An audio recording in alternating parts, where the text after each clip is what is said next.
முதல் வாசகம் ஓசேயா ஆகமம் அதிகாரம் 14 திருவசனங்கள் 2 முதல் 10 வரை. இம்மொழிகளை ஏந்தி ஆண்டவரிடம் திரும்பி வந்து இவ்வாறு சொல்லுங்கள்: தீவினை அனைத்தையும் அகற்றி அருளும், நன்மையானதை ஏற்றுக்கொள்ளும்.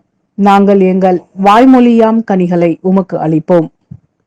அசீரியர் எங்களை விடுவிக்க மாட்டார்கள். குதிரை மேல் நாங்கள் ஏற மாட்டோம். எங்கள் கைவினை பொருட்களை நோக்கி எங்கள் கடவுளே என்று இனி சொல்ல மாட்டோம். திக்கற்றவன் உம்மிடத்தில் பரிவை பெறுகிறான் என சொல்லுங்கள். அவர்களுடைய பற்றுறுதியின்மையை நான் குணமாக்குவேன்.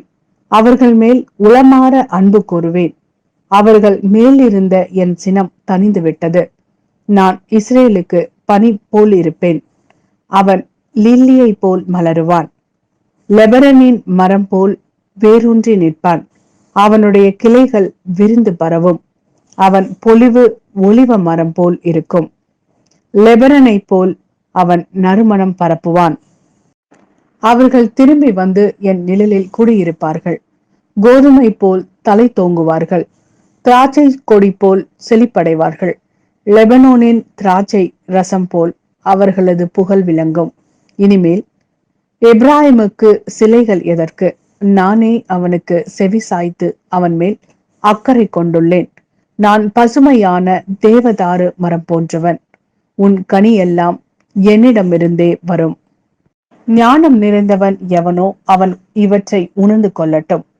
பகுத்தறிவு உள்ளவன் எவனோ அவன் இவற்றை அறிந்து கொள்ளட்டும். ஆண்டவரின் நெறிகள் நேர்மையானவை. நேர்மையானவர்கள் அவற்றை பின்பற்றி நடக்கிறார்கள். மீறுகிறவர்கள் அவற்றில் இடறி விழுகிறார்கள். இது ஆண்டவரின் நல்வாக்கு. இறைவா, உமக்கு நன்றி. மார்க் எழுதிய நற்செய்தி அதிகாரம் 12 திருவசனங்கள் 28 முதல் 34 வரை.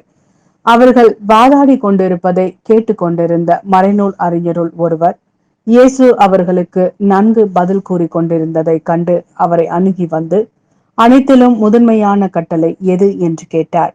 அதற்கு இயேசு, இஸ்ரேலே கேள், நம் ஆண்டவராகிய கடவுள் ஒருவரே ஆண்டவர்.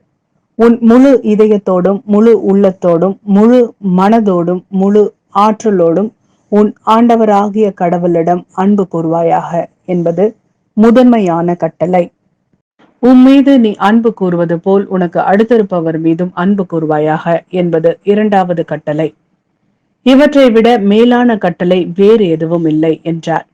அதற்கு மறைநூல் அறிஞர் அவரிடம், நன்கு போதகரே, கடவுள் ஒருவரே, அவரை தவிர வேறு ஒரு கடவுள் இல்லை என்று நீர் கூறியது உண்மையே.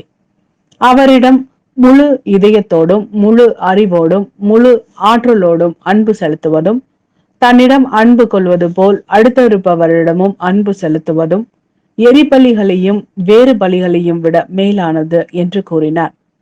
அவர் அறிவுத்திறனோடு பதிலளித்ததை கண்ட இயேசு அவரிடம், நீர் இறையாட்சியில் நின்று தொலையில் இல்லை என்றார். அதன் பின் எவரும் அவரிடம் எதையும் கேட்க துணியவில்லை.